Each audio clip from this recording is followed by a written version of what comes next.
Est-ce l'amorce d'une mondialisation du conflit ukrainien? Des militaires nord-coréens ont été cette semaine engagés dans des combats dans la région russe de Koursk, comme l'a affirmé mercredi le renseignement sud-coréen, alors que les États-Unis avaient déjà confirmé l'implication de Pyongyang dans la guerre lancée par la Russie contre l'Ukraine. Bonjour Franck Alexandre. Bonjour Julien. Les chiffres sont invérifiables, mais l'Ukraine estime qu'au moins 10 000 soldats nord-coréens sont déployés, une présence qui interroge les spécialistes quant à l'efficacité et l'objectif réel de cette troupe.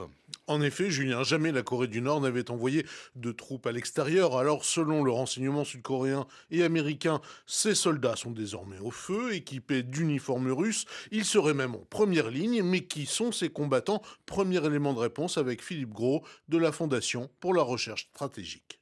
C'est pas évident d'avoir une vision définitive. On sait qu'il y a au moins une partie des troupes qui viennent des forces spéciales, du 11e corps, qui relèverait des forces spéciales nord-coréennes. Ils sont considérés comme des troupes d'élite par les observateurs. Reste à placer ses pions sur l'échiquier du front. Il y a 3 échelons dans l'armée russe, rappelle Vincent Touré de l'Université de Montréal. Le premier échelon, c'est de l'infanterie consommable, qui est envoyée par petits groupes entre 3 et 5 hommes par vagues successives pour tester les défenses ukrainiennes et commencer à infiltrer le dispositif, qui sont ensuite appuyés par des troupes plus régulières qui vont manier des armements lourds et sophistiqués de type mortier, mitrailleuses lourdes, drones, et qui enfin sont appuyés par un troisième groupe, un groupe d'élite, des troupes parachutistes, de l'infanterie navale et des Spetsnaz, qui eux vont faire la coordination des feux et qui va agir comme un coup de poing et exploiter. Alors Franck, ces troupes nord-coréennes, chair à canon ou force spéciale? Difficile à dire, Julien. Philippe Gros et Vincent Touré, en tout cas, privilégient la seconde option. Il se dit que les Russes les ont formés aux tactiques de base, à manœuvrer avec l'artillerie, à utiliser des drones, mais jusqu'à quel point, c'est pas du tout évident, quoi. Ce qui apparaît être clair, c'est que elles vont être utilisées de la façon dont les Russes utilisent leur infanterie légère, c'est-à-dire par vagues soutenues par leur artillerie et avec des pertes assez importantes.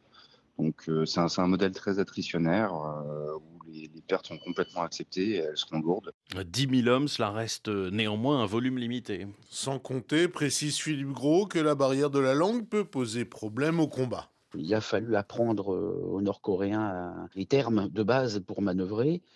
Ils ont un traducteur pour 30 soldats, donc pour en gros un traducteur pour une section. Et puis évidemment, les Russes se heurtent au problème d'interopérabilité qu'il y a à intégrer des troupes dans un dispositif. Il semble qu'une partie des troupes nord-coréennes soit rattachée à une des brigades d'infanterie de marine russe, la 810e. Donc on est là vraiment sur une logique d'intégration tactique de ces unités dans le dispositif russe et pas sur une logique de laisser les forces coréennes occuper un créneau avec leur propre chaîne de commandement, ce qui est le cas le plus difficile à mettre en œuvre en termes d'intégration.